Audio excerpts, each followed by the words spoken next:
Hi, I'm Paul. In today's video, I'm excited to share 6 powerful Dataview queries that can enhance your Obsidian Vault. These queries play a key role in my workflow, providing quick insights into my notes and helping me stay organized. By the end of this video, you'll learn how to integrate these Dataview queries into your Obsidian setup. Join me as I showcase 6 must-see Dataview queries to transform your Obsidian Vault.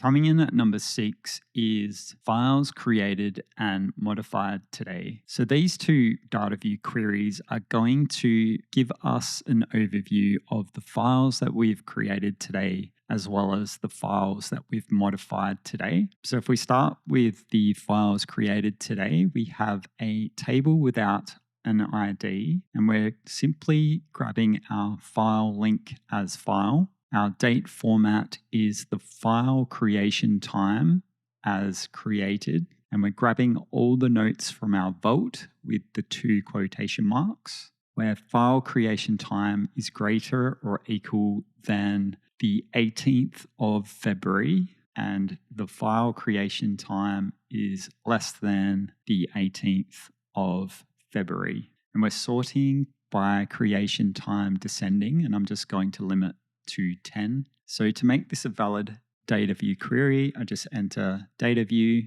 That's going to show no results to show because there were no files created on the 18th. But if I edit this block and change it to today's date, which is the 20th of February, then we now see the note that I am showing to you now, which is data view files created and modified today. So we also have files modified today.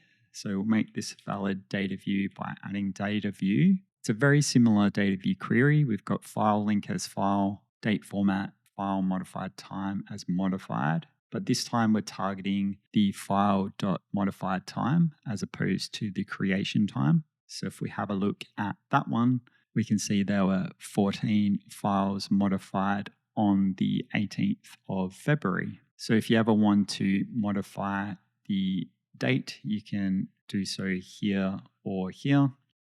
To do this dynamically on a daily journal, you simply replace your date with a templater syntax. So for your files created today, you could use this templater syntax here, and same goes for your files modified today. So that way, when you call your daily note, it will automatically set today's date, and you will have files created today and files modified today. Coming in at number 5 is days alive. We have a look here. We have 10 notes listed from my vault, and it gives me a column of how many days alive the note has been in my vault for. So we can see this one here was made 7 days ago. Today is the 20th, and that was my journal entry for the 13th of February. So this one's a good one to have when you want to explore notes that you've recently created. So let's have a look at the data view query. So we have a table without ID, our file link as list from vault, then a comma, then a date, today, file creation day dot day as days alive from our whole vault, and we're sorting file creation day descending, and we're limiting our results to 10. Coming in at number 4 is selecting a status to filter. This data view query works well on book notes or YouTube videos when you want to filter by the status. So this one here allows me to quickly select and view all the YouTube notes that I have summarized in my Obsidian Vault. If I've got any that I want to watch or in progress, then I can choose those status types. It's helpful to have a YouTube video template or a book template with all your YAML properties so that you can display the results correctly. If I jump into the source mode, you can see that I've got a YAML property up the top here, which has this status and search term. Then for my filter, I'm using a meta bind input inline select field. And then I've got all my options to select in my inline select, and I'm binding that to the YAML property this status. So when I select the option summarized, it changes my YAML property this status to summarized. And if I select in progress, it changes it to in progress. I've simply set up a table data view query, and this is pulling in the YAML properties rating, the file link, topics, creator, status, and the file creation day from my Vault YouTube folder, or where I'm using the tag hashtag source/YouTube. And then it's just got a where statement where the status equals this status. And this is the status that we're setting with our metabind inline select.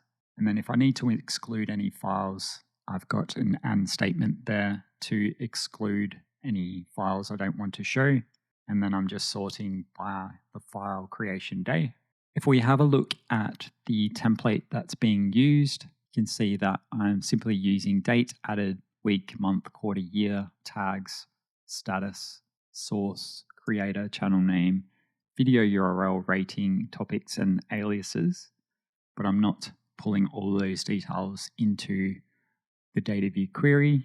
And this could be used throughout your Vault. So you could use it on your Vault and select by the status of the note in your Vault. So I have YouTube or books, or you could just simply put it in your YouTube Vault and then have the status there.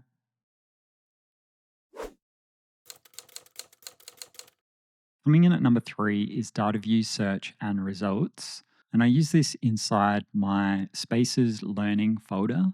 Whenever I'm learning something, I have a suggester to choose the topic. So in this case, it's Nutanix. And then what I can do with my search and results is I can search for notes within my learning directory. So if I just type in the word module, that's going to bring up this note down here, Module 1, Enterprise Cloud Administration. If I want to find notes with the word Nutanix, then I can simply just type in the word Nutanix, and it will bring up any Nutanix learning related notes. So let's have a look to see how this works. If we jump into the source mode, we can see we have a few YAML properties up the top. So for our metabind text input field, we're using the YAML property search term. So whatever we put in our search, we'll set our search term in the YAML property.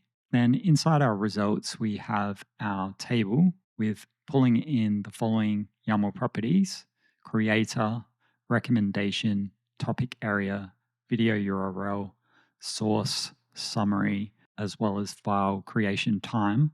And we're pulling that from this directory here, Spaces My Learning, where this search term that I've entered in my input text field is not empty, and this search term is not empty, but it contains the file name or the file tags which match my search term up the top here. And then I just simply sort my file name descending, and the result is I can search through particular folders inside my Obsidian Vault. So this is kind of handy if you don't want to use the global Control O search and type in Nutanix and get a whole bunch of results, including all the images. You just want to pull out the notes in a nice little data view table. Coming in at number 2 is a data view suggester. So this is simply a metabind suggester that targets the My Learning folder tag. So if we have a look at the Adobe Suite note, we have a My Learning folder, but then we also have a My Learning folder exclude, and I'll explain how this works shortly. If we jump into source mode, we can see that we've got our metabind input suggester with an option query targeting our tag My Learning folder. We've got the use link set to false, and we're binding it to our select folder, which is our YAML property up the top here. And we've got a little space, and we've got another input field, which is our slider. And this is simply setting our min and max value from 10 to 200 with a default value of 100 and a step size of 25. And that is being bound to our data view limit YAML property here. And then I've also got a view option here to display the data view limit. So moving down into the data view query, we're pulling in our YAML properties creator, recommendation, topic area, video URL, source, summary, as well as file creation time from our Spaces My Learning folder, where it contains the file folder or tags that equals our selected folder or tag My Learning folder exclude. And the reason I've got the exclude there is because I want to exclude the folder notes. So in this case, Adobe Suite. I don't want that to show up in the results, but I want all the notes inside the Adobe Suite folder to show up. So that's why I've put a exclude as well as a My Learning folder. And then the limit is bound to the DV limit, which is set by our slider. Show us everything in this folder. So query everything in the Adobe Suite folder, but don't show the Adobe Suite folder note. And the result is all the Adobe Suite notes get pulled into the data view table. And if I change that to another topic, then it simply updates for that topic. I can adjust the amount of results by adjusting my slider. Because I've only got 4, it's not really going to matter too much. Coming in at number 1 is a data view index page with a random note. So you can see here I've got an index page for my Spaces folder, and inside there I've got 135 notes. I've set up a slider where I can reduce the amount of notes that are displayed to a lower number. So I've changed it to 60. If I want to go all the way down to 10, I can list it down to 10. Then I've also got a random note button here, and if I click the random note, it will take me to a random note in my Spaces folder. And we've got a couple of columns to tell us the modified date and the creation date. And if we want to adjust the width, we can add a custom CSS class to tighten up our data view query. So let's have a look at the source code. So we simply have a YAML block up the top with a YAML property called DV limit and also CSS classes. The DV limit is used down in the data view query here. This sets the limit of the data view query. So if we have a look here, we've got a table without ID, file link as list from Spaces, file modified time as modified date, and file creation time as created date. And we separate those with commas. And we're pulling those from our Spaces folder, and we're simply sorting them by the modified time descending. And you can see I've got a hidden metabind button which pulls in my random note. And this is simply just using a community plugin called Smart Random Note to open a random note from the Spaces folder. So to set this up, you simply just need to create a button, give it a name. I've called mine random space.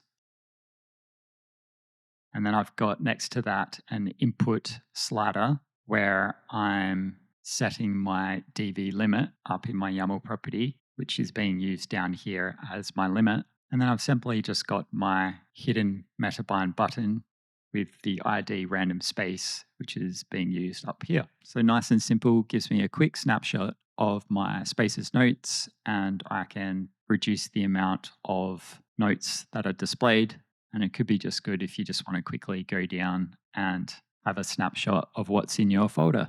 If you're new to DataView and would like to learn more, check out my Obsidian DataView plugin, Beginner's Guide and Advanced Workflows. Some of the queries today included metabind, buttons, and input fields. If you're interested in learning more, please check out my video How to Use Metabind to Create Interactive Buttons in Obsidian, as well as learn to use metabind input fields in Obsidian. There you have it. We've covered 6 valuable DataView queries that can elevate your Obsidian Vault. this is just the beginning. There's so much more that you can do with Dataview to enhance your note-taking and organization. If you found this helpful, don't forget to experiment with these queries and explore the endless possibilities that Dataview offers. Thanks for watching, and I'll see you in the next video.